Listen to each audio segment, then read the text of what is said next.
नमस्कार, आप देख रहे हैं ग्रेटर जम्मू और मैं हूं आपके साथ नीतू सिंह। जम्मू कश्मीर में सरकार का गठन होने के बाद जो है आए दिन बड़े बड़े फैसले जो हैं वो सरकार की तरफ से लिए जा रहे हैं और ऐसे में एक और फैसला जो सूत्रों के हवाले से सामने आया है वो ये है कि अब कश्मीरी विस्थापित लोगों के लिए सरकार का ये कहना है कि वो जब भी चाहे अपने घर वापस आ या जा सकते हैं और ऐसे में उनके लिए वहाँ पर हर तरीके की फैसिलिटी के साथ साथ सिक्योरिटी भी जो है उन्हें प्रदान की जाएगी, क्योंकि लगातार जिस तरह से आतंकी घटनाएं जो है वो बढ़ती चली जा रही हैं। ऐसे में उनका ये मानना है कि अब अगर कश्मीरी समुदाय के लोग अपने घर वापसी करते हैं तो उनके लिए वहाँ पर हर मुमकिन जो है वहाँ पर उन्हें फैसिलिटीज़ प्रोवाइड की जाएंगी। इस पर क्या कुछ कश्मीरी समुदाय के लोगों का कहना है, ये बातचीत करते हैं। सर, जिस तरह से सूत्रों के हवाले से हमें खबर मिल रही है कि जो इस समय जम्मू कश्मीर की सरकार है उसका ये कहना है कि कश्मीरी विस्थापित लोग जो अब अपने घाटी में वापस जाना चाहते हैं उनके लिए हर तरीके की मुमकिन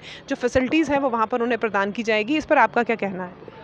बात यह है कि ये हाथी के दांत खाने के और दिखाने के और उन्होंने हमें निकाला वहाँ से। 1999 में डॉक्टर फारूक अब्दुल्ला की सरकार थी और कश्मीरी पंडितों को सड़क पर दफ्तर में जाकर मारते थे। तब उन्होंने कोई कानून पास नहीं किया, एडमिनिस्ट्रेशन को टाइट नहीं किया, उनको सिक्योरिटी नहीं दी। तो आज ये सिर्फ बातें बनाते हैं दुनिया को दिखाने के लिए। उनके दिल में खोट है, वो हिंदू को वहाँ पसंद नहीं करते हैं। साफ बात यही है। यानी बिल्कुल आज तक हमने उनकी खदमत की, कश्मीरी पंडितों ने उनकी खदमत की। हमारी जायदाद, हमारे मकान, हम सारा कुछ उन्होंने गस्ब किया। यहाँ तक कि जो शमशान भूमि होती है उस पर भी कब्जा किया। तो क्या लोग ये बहकावा करते हैं, झूठ ढकोसला बनाते हैं, वो हमें चाहते नहीं। सर, आपको भी ये बहकावा ही लगता है जिस तरह से सरकार इस समय बात कर रही है? बिल्कुल बिल्कुल बहकावा है और कुछ नहीं। ये कुछ नहीं है, इसमें कोई हकीकत है नहीं। ऑन ग्राउंड अगर हम देखें इसमें कोई रियलिटी नहीं है।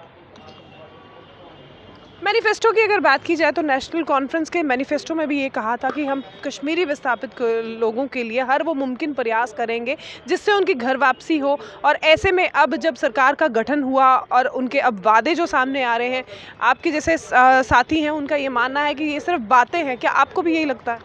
बिल्कुल सही बात है।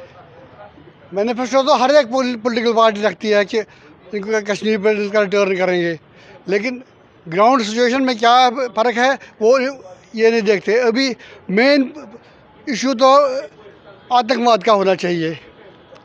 अभी आतंकवाद बढ़ रहा है, तो ये रिटर्न की बात सिर्फ इसलिए कर रहे हैं कि जो कुछ बचे हुए वहाँ पर लोग हैं उनका रिस्क बढ़ा रहे हैं, उनकी वनरेबिलिटी बढ़ा रहे हैं, ताकि उनके, क्योंकि कश्मीरी मुस्लिम्स ने को एग्जिस्टेंस रिजेक्ट की है 89 में और कोई उनकी पॉलिसी में कोई फ़र्क नहीं है।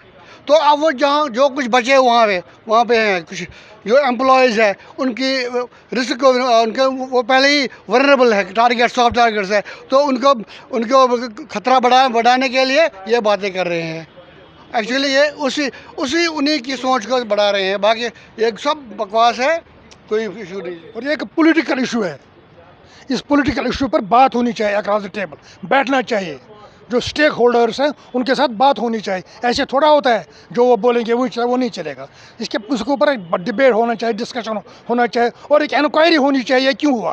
तो जिस तरह से जम्मू कश्मीर सरकार की तरफ से ये एक फैसला लिया गया है जो सूत्रों के हवाले से सामने आ रहा है कि ऐसे में ये माना जा रहा है कि पहली चरण में लगभग 4600 ऐसे परिवार हैं जिन्हें घाटी में वापस जाने की अनुमति जो है वो मिल चुकी है। और ऐसे में सरकार का ये भी मानना है कि अगर ये लोग अपने घर वापस जाएंगे तो इन्हें प्रॉपर फैसिलिटी और सिक्योरिटी जो है प्रदान की जाएगी। लेकिन वहीं कश्मीरी समुदाय के लोग मानते हैं कि ये एक छलावा है, ये सिर्फ बातें की जा रही हैं, ज़मीनी स्तर पे इसका कोई महत्व नहीं है। आपकी क्या कुछ राय है? ज़रूर कमेंट सेक्शन में अपनी राय रखिएगा। तब तक के लिए मुझे दीजिए इजाज़त। कैमरामैन अजय साढ़ू के साथ मैं नीतू सिंह, ग्रेटर जम्मू के लिए। धन्यवाद।